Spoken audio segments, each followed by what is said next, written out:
27 жастағы Айымгүл Құдайбергенова 4 баланың анасы. Түркістан қаласында туып өскен. Қазір отбасымен Бірлік ауданында тұрады. 2 жыл бұрын бұл елді мекенге табиғи газ тартылған еді.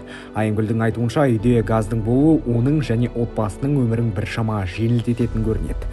Көмір жағып, күл шығарған күндер артта қалды дейді. Бұрын көмірге біраз ақша жұмсайтын едік, көмір сатып алатын едік, отын сатып алатын едік. Пеш жағатын едік жұмыстан келіп, пеш өшіп қалады, кей кезде балдар жаурап қалады.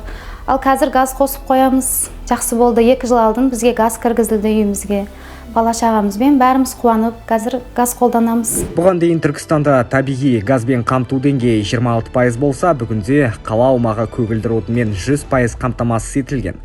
Қазіргі таңда тұрғындардың 90,2% табиғи газды пайдаланып отыр. Ал Түркістан облысында көгілдір отынмен 457 елді мекен қамтамасыз етілген.